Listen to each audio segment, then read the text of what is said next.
Another Telling It Like It Is. My name is Gene Alberts, the founder of Peer Guidance. This show is live. If you have any questions, ask away. Just a little housekeeping event here, that announcement before we do go.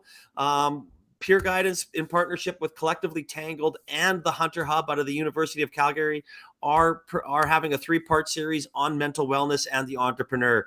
The sign-up link will be in the comment section shortly, so click on it. There is a small little fee that will cover some food and drinks on that, but it is important. It's a journey you don't have to take alone. We'll probably dive into that with our 2 fantastic guests from Goodlawyer today, Brett and James. How are you? Doing pretty good, my friend. How you doing? Well, it's Wednesday morning. I love Wednesday mornings. I get to talk to people I like. I don't know why you guys are here, but yeah, exactly. Yeah, you're hot and cold, Jay. Yes, exactly right. But I do see that you've got some nice swag going right now too. So appreciate that. Well, I wanted to feel part of the team, prepared. Right? You are part of the team, Jay. Now, allegedly, there's an urban legend out there that I was the first one to receive this as a non-good lawyer, and I'm going to put you on the spot right now. This is true, but if you recall, we got you in. We got you in. It was at the very end, but we got you in. Oh my God, it's all good. It's all good. I mean, obviously, you came on probably 2.5, 3 years ago, and I've been a big fan of what you do. I recommend a lot of startups come to you because you do such great service and such great things. So why don't we just kick it off and tell us, how have things changed in the last 2.5 years for Goodlawyer, for you, even you personally as a leader of the company? Well, 2.5 years ago, we didn't have this star on our team, Mr. Huvenaars. But yeah, man, I think over, since we did our first episode 2.5 years ago, the company looks a whole lot different. That would have been back in 2021, I guess. And, we were starting to find some real traction by then, really kind of found our niche supporting these early stage startups, and probably a team of, 8 people back then. Yep. We were definitely still working out of my kitchen table when we needed to. And, fast forward to today, we've got our new fractional general counsel offering, supporting massive scale ups and, organizations and companies that are expanding across North America and all over the world. So the clientele has really evolved. We're still supporting those early stage founders, but it's also, we've grown up with some of the most successful folks that we've been working with for the past couple of years. And, I'm personally thrilled and proud to, be in a position now where we're recruiting unbelievable talent and, have the ability to place, these experienced professionals into organizations who can move a hell of a lot faster when they've got, some legal bench strength. So the team's changed a lot. We're up to, call it 20 people now, over 130 lawyers across the country. And, we got Mr. Huvenaars sharpening his skills so he can take over from me one day. Well, we were joking about it. I'm sure you want to retire and go back to being a lawyer. Which I don't know about that. I like building too much to jump back and put my lawyer hat back on. But certainly that experience has colored this whole journey. And a lot of the pain points that I experienced practicing in the big corporate setting, are ones that we're trying to alleviate for these, total gangsters that had enough of the big firm too. Oh no, absolutely. Well, let's talk about it from coming onto the team here, James. As yourself, what's it been like? What's your role? Share a little bit with our listeners and the culture there at Goodlawyer. Sure. So over my time here, I joined January 2021, so just under 2.5 years now. And the roles changed like 5 different times. Same with the title, as is the very nature of working at a startup. Your role is never too defined in one space, and everyone has to be adaptable and open to change.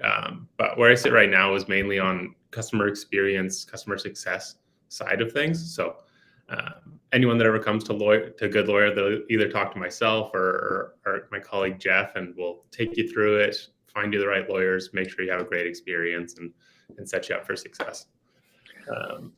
The one thing that James is not doing himself enough service on is he's our resident data scientist now.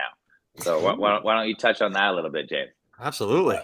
It's far too high of praise. I am going in the fall to do my master's of data science at U of C. So a few things that we've been trying to do here is some smaller projects for me to take on alongside the customer experience things. So looking at our deals, trying to figure out, the biggest one that we're trying to figure out is looking at our lawyers and what sort of defines success and what, when we're looking for lawyers or recruiting any, what are the characteristics that set someone apart who is one of our best lawyers from someone who is doing okay.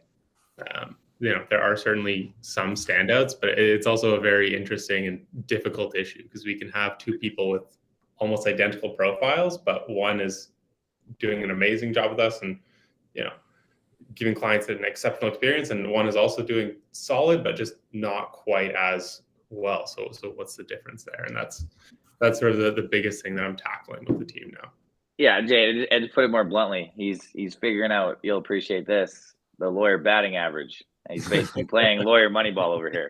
Yeah, Brett said he wants me to be like his Jonah Hill. You're too tall and thin to be that role. I know.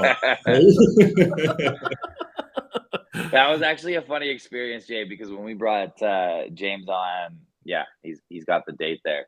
A couple of years ago, we started working remotely. Like we were kind of in the middle of the pandemic, and I think probably my first 100 interactions with James were quite like this over a screen, and so I had no idea that this kid is 6'6". And so when I met him, it was one of those holy shit moments. But yeah, he's been certainly a pleasure to have on the team, and excited for him to kind of take this next step with his data science career. But rest assured that I'm making sure that involves Goodlawyer too. Well, I think that's a really, another evolving type thing that you guys have done from, you going to find lawyers, banging on doors to saying, hey, come on my platform. It's going to give you, or you're going to be doing this. We'll partner with you, to now actually using AI to figure out, who's working, who isn't, who can improve. And that's only going to help your, your end user and your clients. 100%. And, one of the really cool sort of, AI is obviously the craze right now, but a really tangible and practical use case for us has been to draw on a ton of the anonymized data that we have in our database regarding, services, scopes, prices, and empowering the lawyers now with effectively, a legal services kind of pricing AI that allows them to dramatically expedite the quoting process, which for lawyers is a major pain point. No, absolutely. And also, I mean, you kind of touched on it a little bit before. Your services have evolved. Your pricing structure have evolved. And I know, I mean, I've referred a few people to you guys, especially about that fractional. I think that is absolutely awesome. Why don't we just touch on that a little bit? For sure. So, I mean, Goodlawyer from day one has been very much, this credibility march, and in a very sort of technical and kind of black box space as legal services, really establishing that credibility, that trust, that brand with, prospective clients or existing clients. As the big firms all know very well, it's kind of the name of the game. And that takes time. It took a lot of the big firms that you may or may not have heard of, 100+ years to establish that brand. And I think what we've been able to do in terms of, attracting the right lawyers, which has continued to evolve over the last 4 years. And that really coupled with this, enhancing brand that we've been working on diligently again for the last, 3 or 4 years, has really set us up to move up market and, not forget our roots, but move up market and start offering fractional counsel to much larger organizations. And, if I go back to 2020, right before the pandemic hit, hashtag wash your hands, James, before your time. And, we're selling $39 advice sessions primarily to folks that, couldn't access, high quality legal services because the price point was just out of reach. And, fast forward from 2020 to today, and, we're embedding senior legal talent in companies like Helsum and PurposeMed and Boast AI, these massive scale ups and some larger enterprises, clients that, even a year and a half ago, I would have had a hard time believing that we were able to, support. And if I go way back to the first Goodlawyer, when I was still practicing, making my friends use this funny website, I would be bottom of the barrel in terms of the caliber of lawyers we have on the roster now, as James can certainly attest to. Yeah. And just to add to that, I think that's been one of, and maybe circle back to where we started this conversation with, one of the most drastic changes I think that we've seen over my time here, at least, has been the legal talent and recruitment that we've had has been pretty astounding. Like, I remember one of my first jobs here was actually to try and find more lawyers to recruit them. We'd basically seen like a good amount of growth in the first couple of months that I came, and we didn't have enough lawyers to keep up with the growth. And at that point, the bar for who can join and who can't was quite a bit lower. It was, who's available, who's looking for jobs, who's a solo lawyer that has a who will try this funny website. Yeah, exactly. It will hear us out on the phone for 15 minutes and hopefully give us a shot. And now it's to a point where basically, unless you're a super stud lawyer, that we're probably not adding you to the network. Like, we do get applications coming in pretty consistently, and it's, at this point, I don't even know if 1 out of 10 gets to join the network. Wow, that's impressive. I love that. And again, for anybody who wants more information, go to goodlawyer.ca.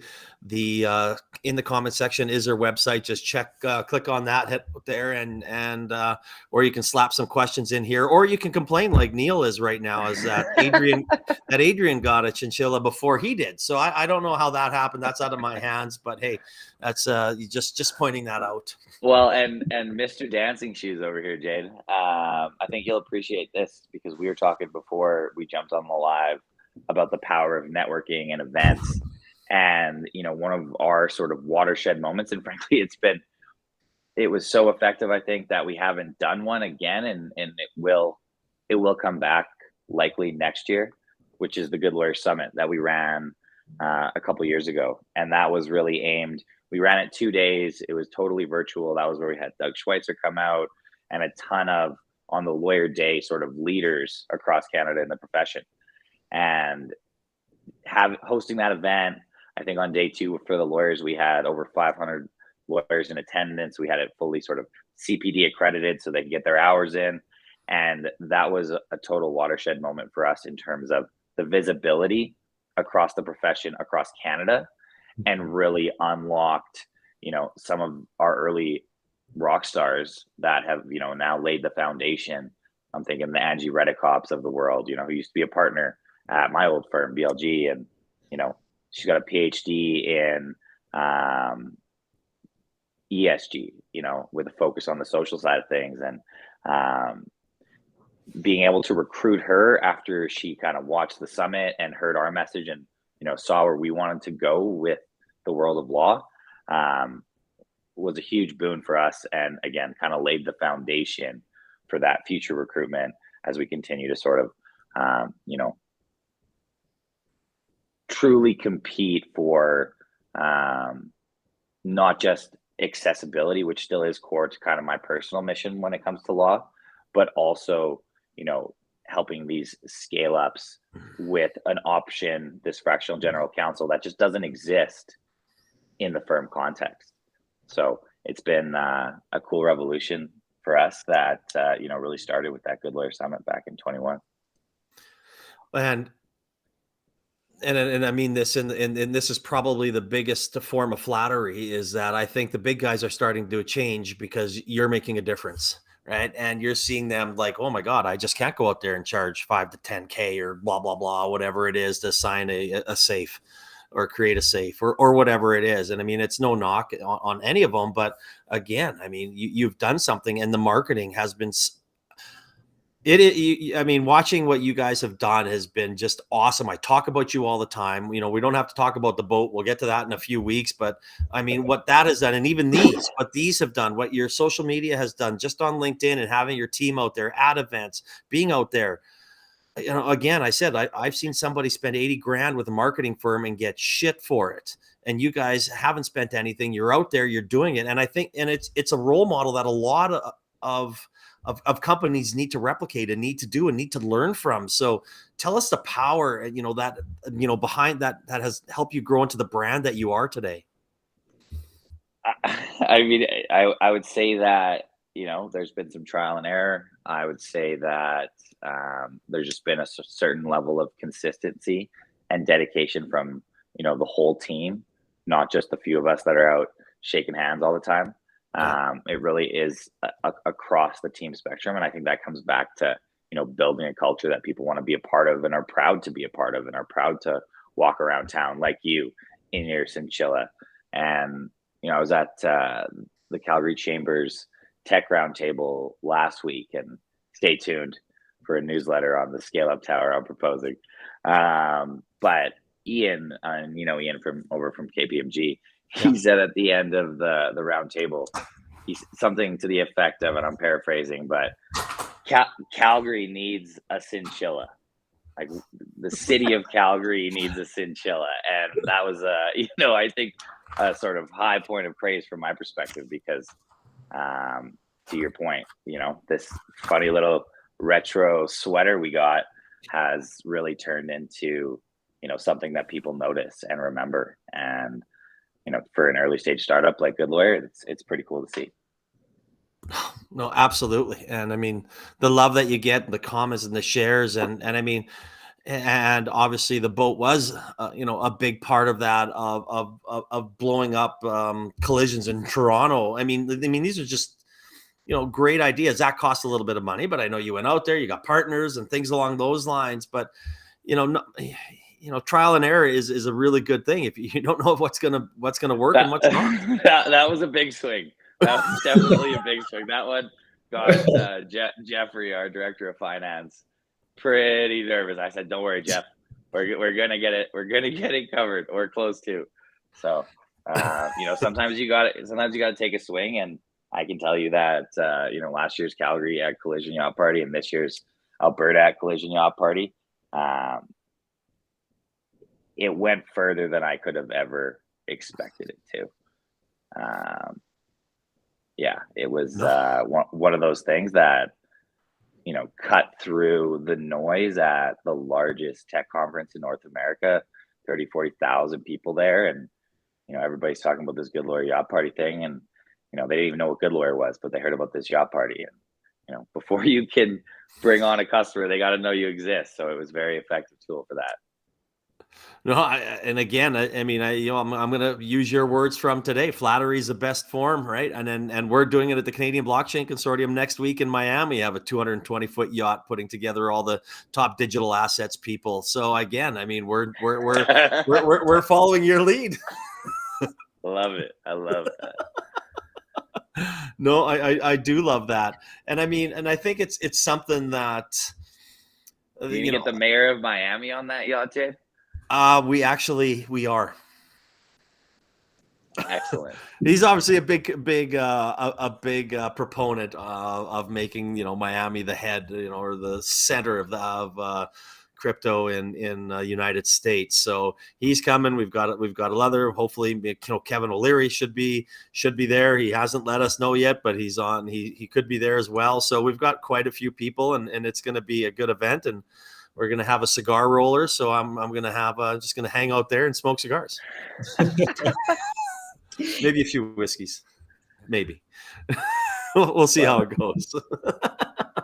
But no, absolutely. So I kind of want to, you know, dive into to what's next for you guys. Like what, you know, on I kind of want to take this question a little farther than I usually do. I kind of want to say, short term, maybe your next year, 2 years, and then maybe what's your next 5 to 10 years? Because I know we're coming on again with Brad Parry at Calgary Economic Development in a few weeks.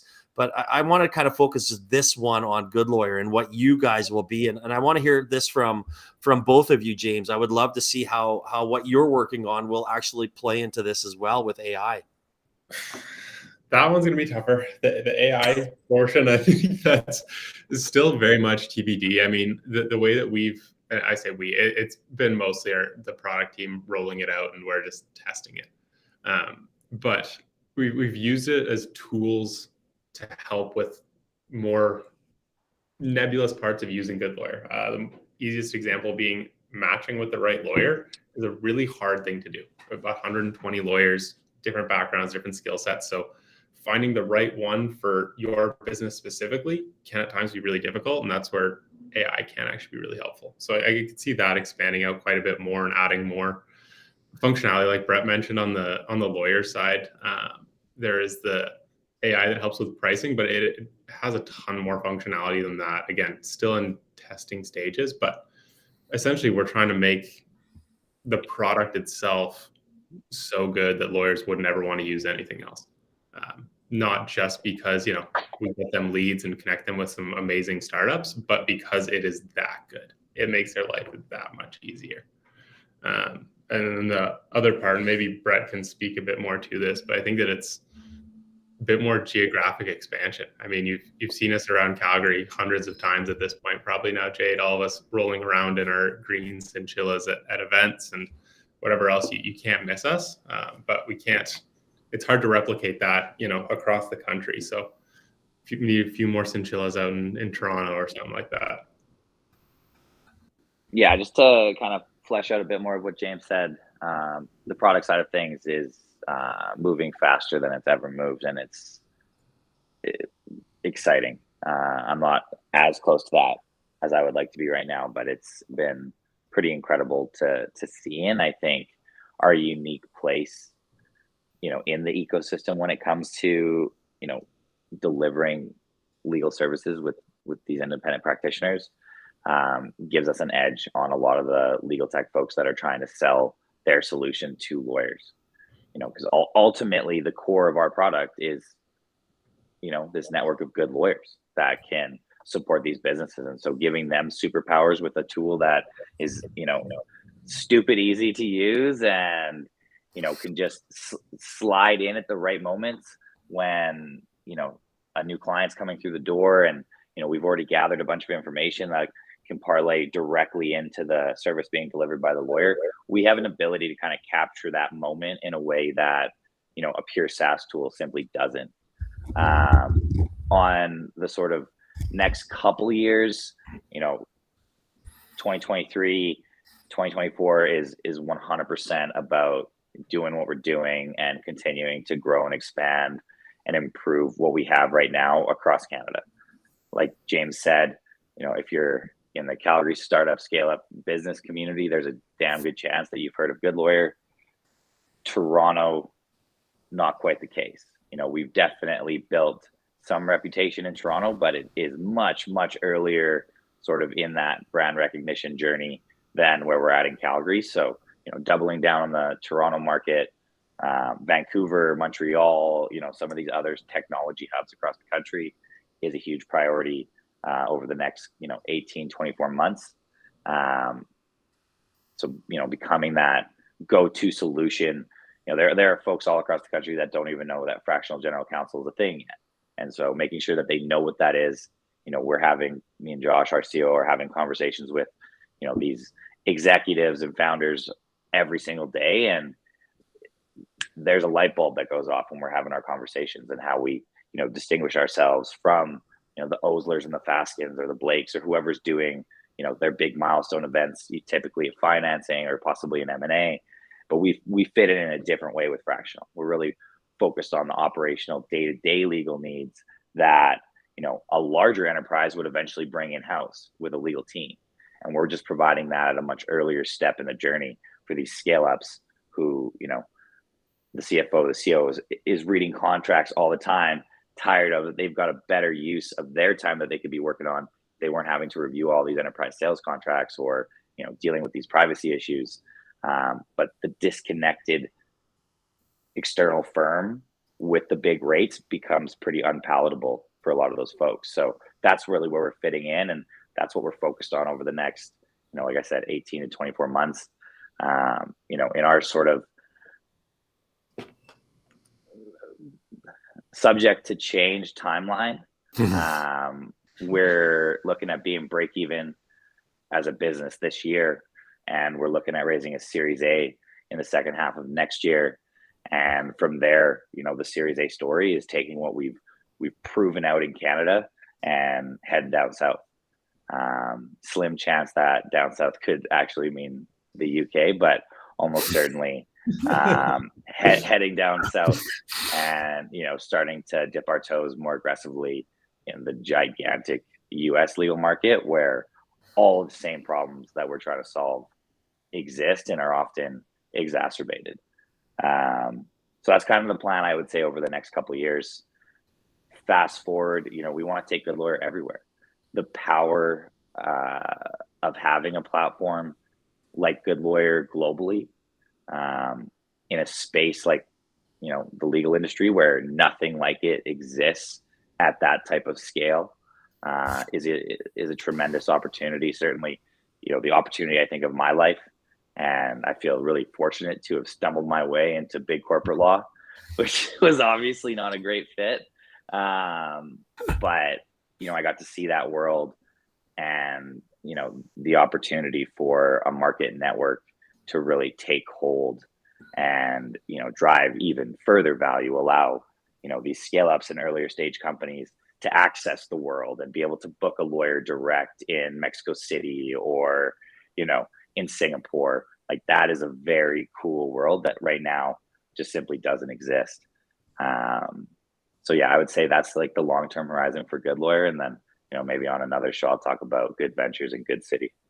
No, for sure. I gotta love that. And I mean, I think, it's exciting. It's been exciting to watch what you guys have built here over the last, 3+ years, where you're going, how you've evolved, how your team is growing, how you've raised. I mean, there's so many kudos out to you. And the one thing that I always loved, that you always made time for people when they reached out. I was even talking, I had a meeting last night at Brewster's here in Crowfoot with Shane from Innovate Cochrane out there. And he's like, yeah, I remember when I first met with Brett, I reached out to him, wanted to talk to him. And it's like, yeah, he still gave me part of his time. He didn't know who the hell I was. So, I mean, things along those lines. I do remember that. He took me on a speed walking meeting. That was... He goes, yeah, and he's like, yeah, Brett Parton, half an hour zone to give himself an out. That's not true, Shane, if you're watching. Oh, it doesn't matter. But I mean, again, I'm obviously big fans of what you guys do, and kudos. And I'm glad to be part of the journey on, moving forward as a promoter and everything else. So I'm excited. But I'm also excited to have you on again in a few weeks, and talk about how you've helped the Alberta and Calgary economic and putting them on the map in Toronto and things along those lines. But I'm always sad when these conversations come to an end, because we could probably sit here, talk squash, as James and I are big squash players, and we didn't even get to the sports analogy. I mean, I kind of touched on it a little bit at the beginning, but. Yeah, we never did get to it, but I do think, I've seen James get thrashed by Mustafa, and I get thrashed by Mustafa. So we're going to have to, have a little match, but, he doesn't have the toilet bowl award that when your game goes to the shitter, right? So, I mean, you do have to have something. I don't know. My last few performances have been worthy of toilet bowl. So. But I am the club champion 2 years in a row for doubles. So I shouldn't won that. It's still horseshit. It still stings.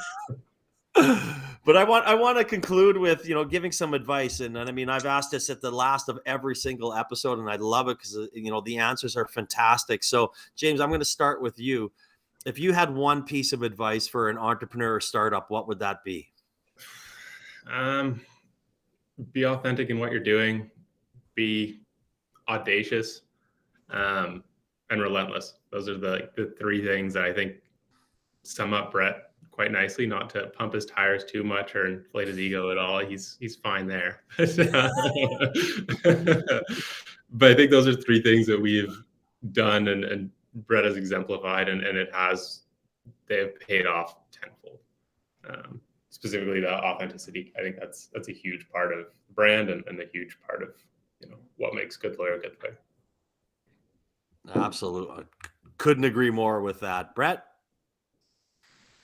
I guess to the founders watching, my one piece of advice would be just be too frugal to fail. Yeah. That's it. That's it. I love it, right? And this is why, I mean, out of 280-ish episodes, I've never had be too frugal to fail. And I mean, again, that's just, both of them are great advice, right? Authentic. I mean, we talk about it. You got to be yourself. You got to tell it like it is, which is why this is named the way it is. I mean, it's something that I love doing. And I mean, sometimes that's just the way the cookie crumbles. And those are two great pieces of advice. Right on, man. Well, big thanks for having us on. Look forward to jumping on again with you and Brad from Calgary ECDev in a couple weeks. And until then, I look forward to seeing you bopping around town in that sexy piece of swag. Well, I got to go to the CIC meeting, so I'm not changing. So keep it on, buddy. I don't know. It's staying on now. It's staying on now, my friend. But again, thank you guys so much. And for any of you entrepreneurs out there listening, again, Collectively Tangled and Peer Guidance are hosting a mental wellness series. It's our number 2. It's going to be next Monday. Again, it's a place to be vulnerable, open up. It's a journey you don't have to take alone. And, please check it out if you're interested in coming. Again, Brett, James, thank you so much. Enjoy the rest of your day. And I'm sure we'll be seeing you around in the next few weeks.